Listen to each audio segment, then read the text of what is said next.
Bienvenue au troisième épisode du podcast Skin by Dr. Dan.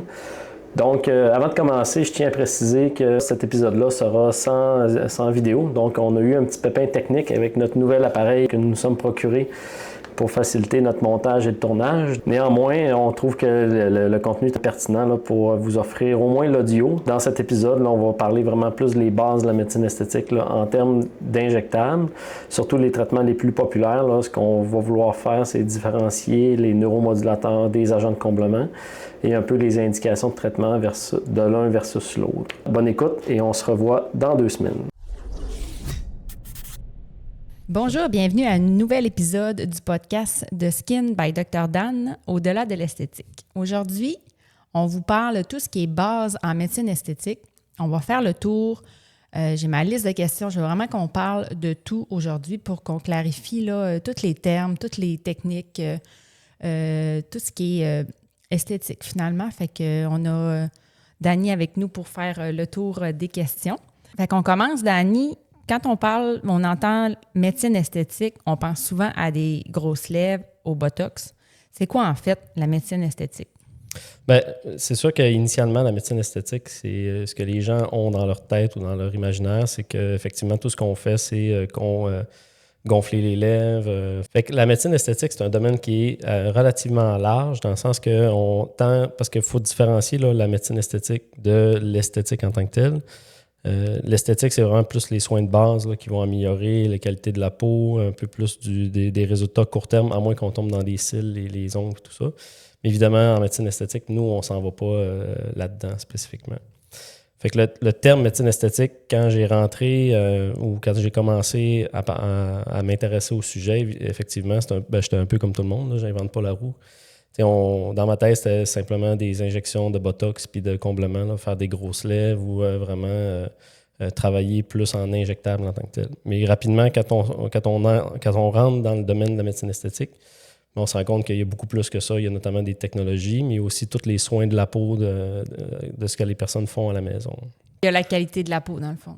Tu reviens souvent avec ce terme-là d'avoir une qualité de peau puis prendre soin de sa peau. Fait que c'est pas juste les injections. Il y a une science autour de tout ça. Oui. Ça serait quoi la plus grande fausse croyance en médecine esthétique de nos jours?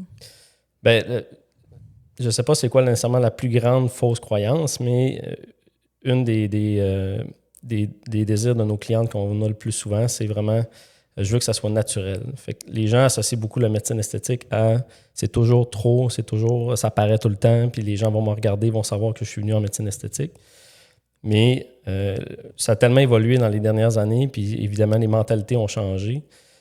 Mais la très grande majorité des injecteurs et des clientes, ce qu'ils veulent, c'est d'être naturel. Fait qu'il y a beaucoup de gens qui en ont eu de la médecine esthétique, des soins, puis vous ne le savez pas. Fait que c'est un des plus grands mythes, ça paraît systématiquement, c'est sûr que ça va paraître que vous êtes venu.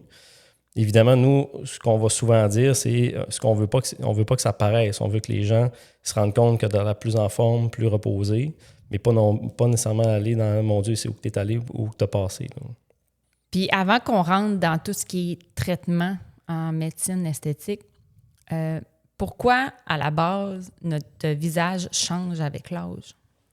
Bien, il y a plusieurs facteurs. Dans le fond, ce qui peut arriver, c'est que pas ce qui peut arriver, mais ce qui arrive, c'est sûr qu'il y a différents facteurs qui vont influencer là, le vieillissement d'un visage. Fait que c'est sûr que la première chose qu'on considère, c'est la génétique. Fait qu'il y a une grande partie qu'on ne contrôle pas nécessairement. Il y a des gens qui vont naturellement mieux vieillir que d'autres, que ce soit tant en esthétique ou en termes de santé physique en général en médecine.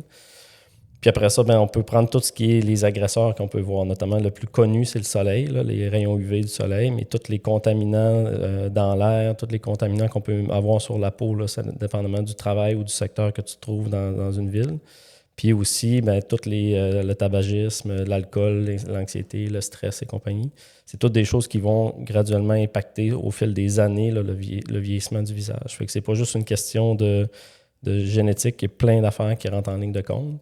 Puis évidemment, notre travail, c'est de conseiller les gens à atténuer les facteurs contrôlables ou environnementaux qu'on peut améliorer pour la personne.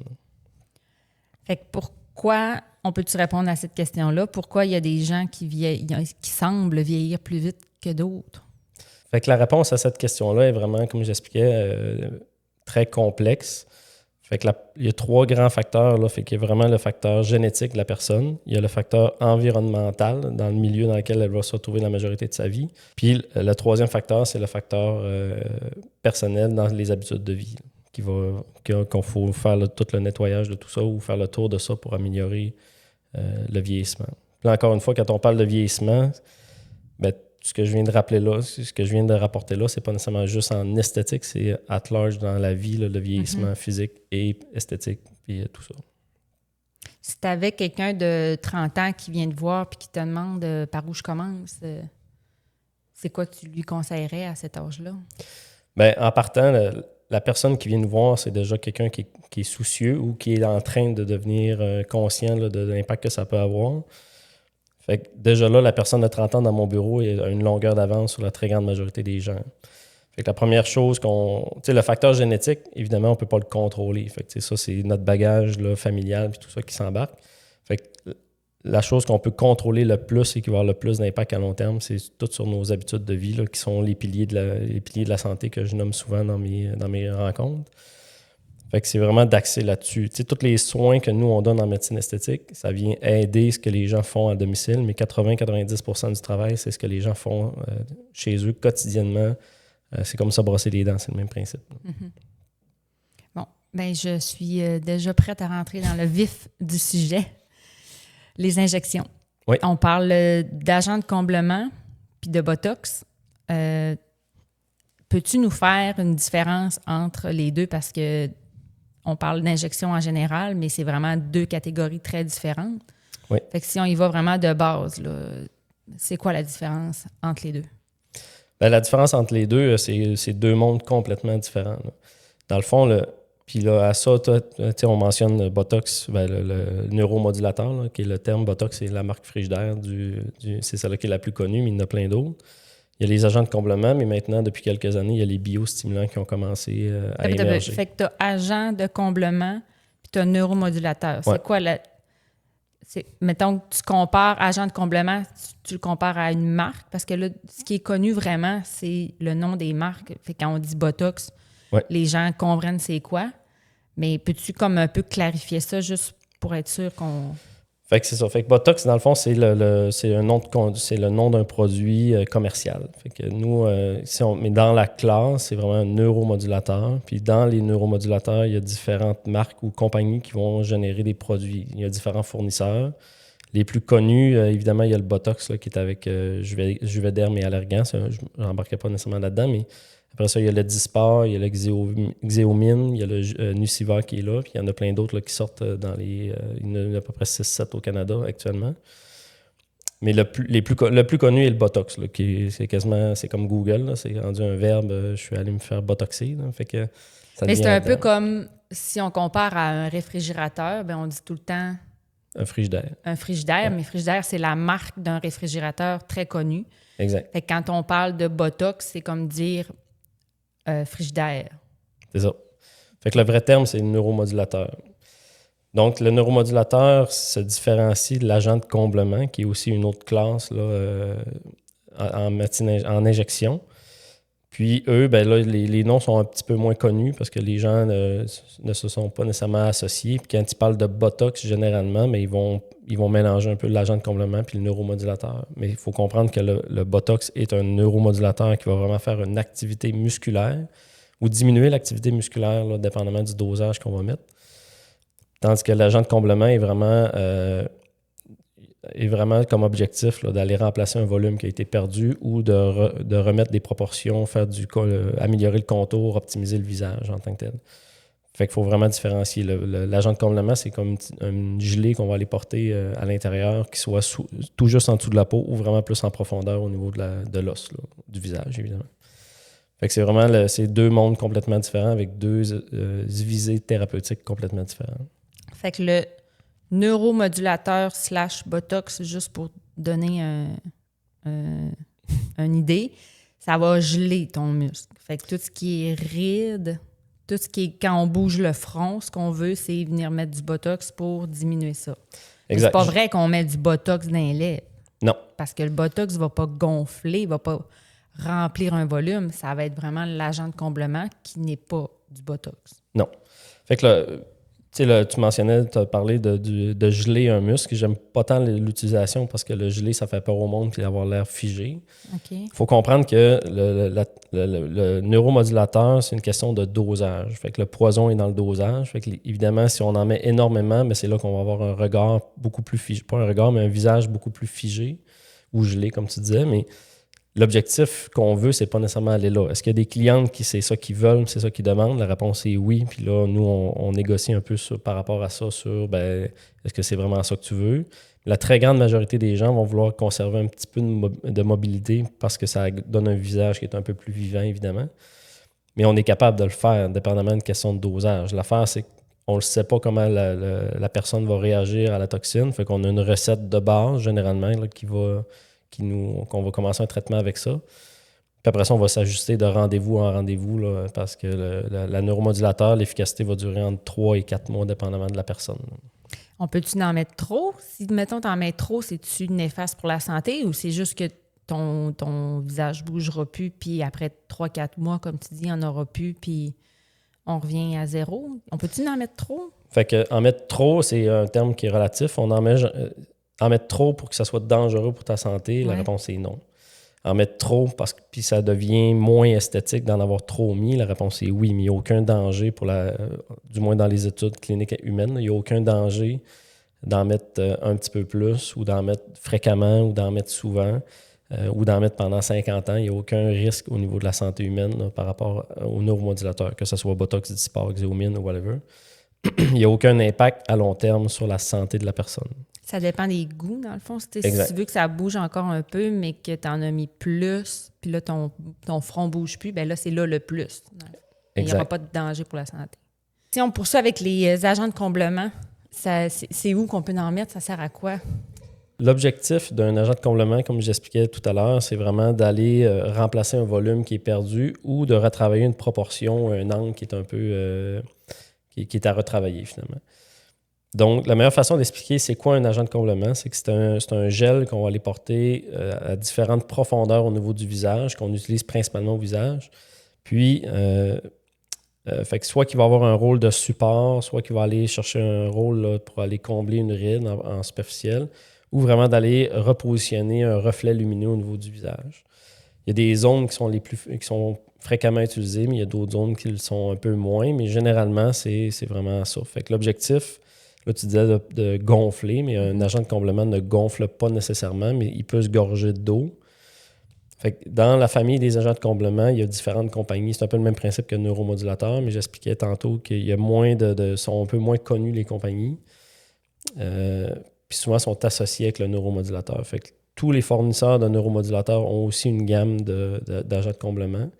Dans chacun des fournisseurs, ils vont avoir entre 5 et 10 produits chaque. Là, je donne un ordre d'idée, mais entre 5 et 10 produits chaque, dont les caractéristiques vont changer. Soit qu'il va être plus liquide, va être plus dur, va être plus raide, ou il va se gorger plus ou moins d'eau, dépendamment en tant que tel. Mais quand on parle de gonfler, c'est pas une affaire qui va tripler ou quadrupler de volume.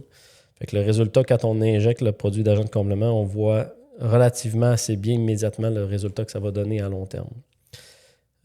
Mais il y a un art là-dedans aussi, fait qu'il faut le mettre dans la bonne profondeur, au bon endroit, puis utiliser le bon produit. Fait qu'on ne peut pas utiliser un produit qui est trop rigide en superficiel parce que là, ça va faire comme une motte, puis on va la voir ou vraiment comme faire un petit bump là, au niveau de la peau. Fait que les produits les plus rigides, généralement, on les réserve pour les injections plus en profondeur, finalement. Puis ça se calcule en seringue? Oui, fait que les neuromodulateurs, on va les calculer en unités. Fait que généralement, on va parler toujours en équivalence Botox. Là. Fait que le Botox est tellement gros ou a été tellement un gros joueur que maintenant, c'est la référence, c'est le Botox. Fait qu'on va toujours donner quand on va parler dans le jargon, c'est en unité Botox. Mais généralement, ça peut varier d'une compagnie à l'autre, le nombre d'unités, mais c'est toujours une équivalence là, qu'on va travailler. Tandis que quand on travaille en agent de comblement, on va parler en seringue, ou ça serait plus simple de parler en millilitres, là, mais parce qu'une seringue, généralement, va avoir 1 millilitre. Certaines compagnies, dans les détails, là, on va avoir 1,2 millilitres par seringue, mais c'est somme toute, là, sommairement, 1 millilitre en général. Puis, Est-ce que c'est possible d'avoir l'air naturel après des injections? Ben, il faut avoir l'air naturel. L'objectif, en tout cas, je connais aucun injecteur qui fait exprès de changer la morphologie naturelle d'un patient. Fait que nous, ce qu'on souhaite, c'est que le résultat soit toujours naturel, parce que c'est notre carte de visite. Fait que quand les gens se promènent dans la rue, puis la personne, tous les gens qu'elle croise, les gens se retournent pour le regarder, pour dire, mon Dieu, c'est pas beau, c'est relatif, là, mais ça paraît vraiment qu'elle a été retouchée, mais nous, c'est pas ça qu'on veut nécessairement, parce que on veut que ça soit naturel, puis que ça vieillisse bien dans le temps aussi, là, que ça perdure dans le temps, le résultat. Puis vers quel âge on peut commencer les injections? Il y a peut-être trop tôt? Il n'y a jamais trop tôt ou trop tard. Ben, il y a plus de trop tard que de trop tôt. Évidemment, encore une fois, la réponse va vraiment varier en fonction de si on parle de neuromodulateurs ou d'agents de comblement. Les neuromodulateurs, la tendance ou l'indication devient de plus en plus préventif. Fait que là, on va voir beaucoup là, de clientes qui vont venir autour de 30-35 ans, justement pour commencer à avoir un effet préventif au niveau de l'apparition des rides. Parce que le Botox ou les neuromodulateurs vont vraiment avoir une indication plus sur le traitement de l'activité musculaire qui va être à la cause de la ride en tant que telle, une des causes de l'apparition d'une ride. Fait que plus on diminue l'activité musculaire, moins il y a de rides qui vont apparaître avec les années. Mais le secret du neuromodulateur, c'est pas de faire un traitement par année, c'est vraiment de le faire plusieurs fois par année pendant plusieurs années pour avoir l'effet préventif efficace à long terme. Là. Puis là, tantôt, tu parlais, les neuromodulateurs, ça dure 3 à 4 mois, tout dépendant. Après ça, tu reviens à ton état de base ou il en reste un peu? Fait que la physiologie ou la façon que le neuromodulateur va fonctionner, c'est que quand on va l'injecter, fait que dans le fond, c'est une petite poudre là, qu'on dilue dans l'eau, puis c'est le liquide-là qu'on va aller injecter au niveau du muscle ou de la plaque neuromusculaire, puis l'activité va se faire là. Mais le début de l'activité, c'est une des différences entre les différents fournisseurs, c'est que là, ça peut prendre 2-3 jours versus 7 à 10 jours. Mais généralement, c'est un début qui est progressif, puis la fin de l'effet va être progressif aussi. Fait que c'est pas jour 1, tu as un effet, puis jour 30 ou 90, l'effet tombe du jour au lendemain. Tu le vois pas tout de suite, là. Exact. Fait qu'il faut laisser le temps au produit de faire son action au niveau de la plaque neuromusculaire pour que l'influx ou le message entre le nerf et le muscle ne passe plus. Fait que ça prend quelques jours. Généralement, ça va prendre jusqu'à 7 jours. Puis la fin, ben, c'est 7 à 14 jours. Quand on commence à réavoir une activité musculaire, ben, ça va prendre 7 à 10 jours. Puis après ça, le médicament n'aura plus d'effet ou presque plus d'effet. Fait que là, à ce moment-là, ben, c'est un choix personnel. Mais généralement, quand on voit qu'on recommence à avoir une activité musculaire, c'est là qu'on va réinjecter pour que les deux courbes du début d'action et de fin d'action se croisent. Puis que l'activité musculaire ne reprenne pas à 100%. Fait que généralement, on va dire aux gens, ben, c'est minimum aux 3 mois, parce que si on le fait plus rapproché que ça, mais on peut s'exposer à des résistances ou développement d'anticorps contre le neuromodulateur. Moi, ce que je vais suggérer, c'est le meilleur rapport qualité-prix. Là, si on veut parler dans ce terme-là, en termes de prévention, c'est plus autour de 4 mois d'intervalle pour avoir l'efficacité à long terme. Puis là, mettons, je me fais mettre des neuromodulateurs au niveau du front, puis finalement, j'aime pas ça. J'attends juste que ça se dissipe, puis mon front va revenir comme avant les injections, puis il n'y aura pas de résultats qui vont rester dans le temps. Fait que dans le fond, si j'aime pas ça, je peux aussi revenir comme j'étais avant, ou je peux continuer puis garder les... Le neuromodulateur, il n'y a aucun moyen de renverser le produit. Fait qu'il y a un coup qui est injecté, puis son effet a commencé, mais il y a juste le temps qui va faire que le produit ou l'efficacité va diminuer.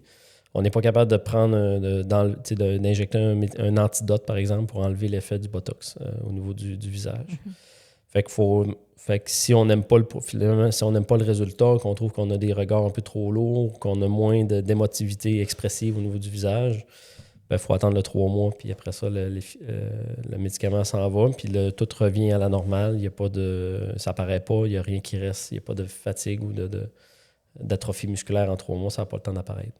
Mais tu peux commencer avec un nombre moindre d'unités pour voir si tu aimes ça. Mettons que tu commences un peu plus jeune, puis là, tu sais pas trop combien tu veux en mettre. Fait que tu peux y aller à petit dosage si tu n'es pas sûr, puis tu mets moins d'unités, puis tu vois un peu le résultat avec le temps. Oui, exactement. Fait que dans le fond, c'est ça. Fait qu'on s'adapte. Moi, j'ai ma recette là, initiale pour tout le monde.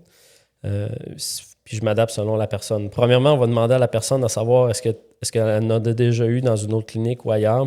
Ça va nous donner une idée là, de l'efficacité que ça a eu au début. Si c'est une première cliente, ben, l'objectif, ça va vraiment de dire on va commencer avec une recette de base. Puis, on va voir l'efficacité là, avec le temps, dans les 3 mois, comment ça a été. Mais généralement, ce qu'on va faire, c'est qu'après 2 semaines, on va revoir les gens. Puis, on va pouvoir compléter ou non. Là, chaque zone a sa recette de base ou le nombre d'unités là, standard qu'on va mettre de référence. Puis là, il y a des gens qui disent moi, je veux vraiment pas overshooter ou en mettre trop. Fait que là, souvent, on va adapter à la baisse. Puis, ce qu'on peut faire, c'est les revoir 2 semaines après. Parce que là, on sait que l'efficacité du dosage qu'on a fait va être à plein potentiel. Fait que là, s'ils trouvent que c'est correct, mais on n'en remet pas d'autres. Mais s'ils trouvent qu'il en manque ou on pourrait aller chercher d'autres choses, mais on va pouvoir compléter la dose 2 semaines plus tard. Ah, c'est bon ça. Fait que c'est souvent, fait qu'on s'adapte. Puis, généralement, on va avoir une recette qu'on sait qui est sécuritaire, qui marche dans 98% du cas. Quand on dit qu'il marche, c'est qu'on va avoir un résultat qu'on souhaite. Puis là, 2%, mais c'est pas qu'on lui brise le visage. C'est vraiment plus une question, il en manque ou il y en a un petit peu trop. Puis là, on va s'adapter de personne en personne. Puis là, à un moment donné, ta recette à toi, tu l'as dans ton dossier. Puis quand tu reviens la fois d'après, c'est pas des essais-erreurs tout le temps. Là, Exact. La toxine botulique, il y a des écoles de pensée dans la toxine botulique. Il y en a qui en mettent à plein de points. Il y en a ça, qui c'est mettent... le Botox? Oui, excusez, de toxine botulique. Oui, là. Fait que le neuromodulateur, il y a des écoles de pensée en termes de différentes techniques d'injection, mais sommairement, ça revient pas mal tout au même. Puis les grandes zones, les grands vendeurs de zones, mais on fait pas mal toute la même technique. Ish, là, dans la majorité du temps. Fait que c'est sûr, fait que d'une clinique à l'autre, généralement, ça va toujours prendre le même nombre d'unités. Si on switch Botox vers Dysport, par exemple, là, des fois, ça se peut qu'on ait besoin un peu plus, un peu moins. Parce que les propriétés de chacun des fournisseurs ont une variante, mais ça ressemble. Ça ne sera pas un 25 unités de plus pour du Botox ou du Dysport. Okay. Fait qu'il y a des gens, des fois, qui changent de clinique ou d'injecteur pour de X, Y, Z, ils ont déménagé. Fait que souvent, on va essayer de voir combien d'unités que tu avais avant, puis ça nous donne un repère aussi là, pour avoir le résultat similaire. Ce qui est des agents de comblement, ça dure combien de temps? C'est-tu le même principe que les neuromodulateurs? Est-ce que ça disparaît, puis après ça... Mais disons, mes laits vont revenir à leur état initial après un certain temps. Comment ça marche? Dans l'agent de comblement, mais là, c'est un traitement qui est complètement différent. Fait que là, à savoir combien de temps que ça va durer, généralement, nous, ce qu'on va parler, c'est que ça va être entre 9 et 18 mois, mais généralement autour de 12 mois. Ça, c'est un petit peu plus dur à prévoir parce que le tissu dans lequel on va injecter le produit, nous, on parle dans le jargon, le produit... Le visage de la personne peut boire le produit un peu plus. L'agent de comblement, c'en est un où la durée va être un petit peu moins prévisible d'une personne à l'autre comparativement au neuromodulateur. Il y a plusieurs façons. Fait que dépendamment du site qu'on va injecter, le produit qu'on va injecter, la densité du produit, mais la durée du produit va varier d'un traitement à l'autre. Fait que c'est dur de répondre spécifiquement à la question. Fait que le traitement va durer entre 12 et 18 mois. Pourquoi ça arrête de faire effet? Là, le produit peut comme être métabolisé par le système, mais il y a aussi le vieillissement du visage qui se poursuit pendant 18 mois.